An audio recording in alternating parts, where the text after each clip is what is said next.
Welcome to the DIY Pest Control Podcast, where you get the best info for those who want to perform their own pest control. The DIY Pest Control Podcast is brought to you by Naturepest. Naturepest has been providing the finest in commercial and residential integrated pest management for structural, lawns, trees, shrubs, and mosquitoes with better control and less contamination at an affordable price. For more info, visit us at naturepest.com.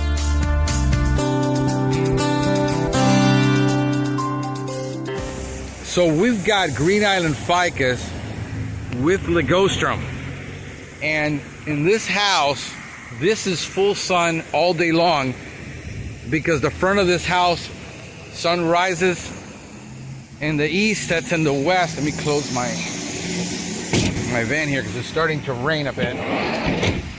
I'm testing the irrigation system of what's going on in the front of this house and why that ligustrum. They're thinking it's, well, water damage, or there's, water going into that area. Well, this is a higher up. And when you see Green Island Ficus dropping its leaves and turning yellow, it's usually a lack of water. And we just went through a drought where the temperatures went up into the 80s and 90s.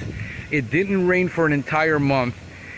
The irrigation was set still for winter, and we had to change it last month to this. This is why it got drought stress. Now people say, well, that was last month.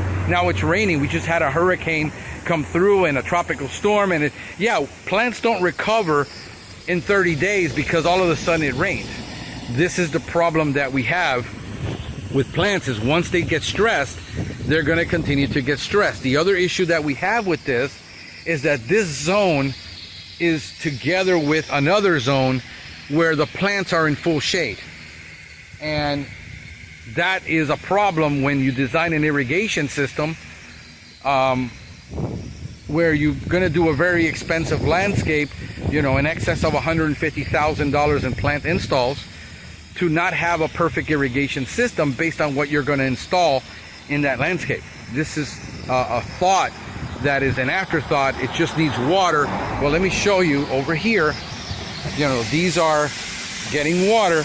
These are, pretty much also full sun, except that they have these palm trees.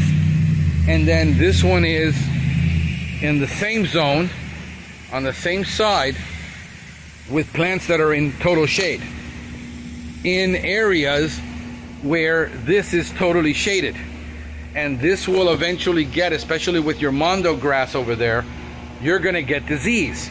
Now you have turf installed, and the turf died because it's in total shade. So you've got a combination of, this is going to have to go on for 30 minutes whether it wants to or not, because it's on the same zone as the front of the house, which requires about 30 minutes 3 times a week, where this only requires maybe 10 minutes twice a week at best. And this is the problem where plants start dying, and people, well, you're paying for pest control, you're paying for fertilizing. Can you just put more fertilizer and make it better? I just feel it needs to be more fertilizer. Let me show you. This one here, full shade. Look how great these are doing in full shade. How beautiful they are. There's not a blemish on them.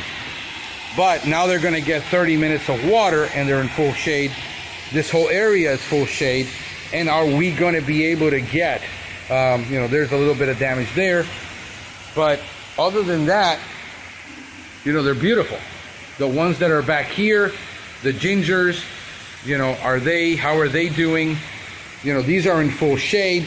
So I got to give this landscape, whether I want it or not, 3 days a week of water now, when it only needs water twice a week for maybe 15 to 20 minutes, because there's no sun in those areas.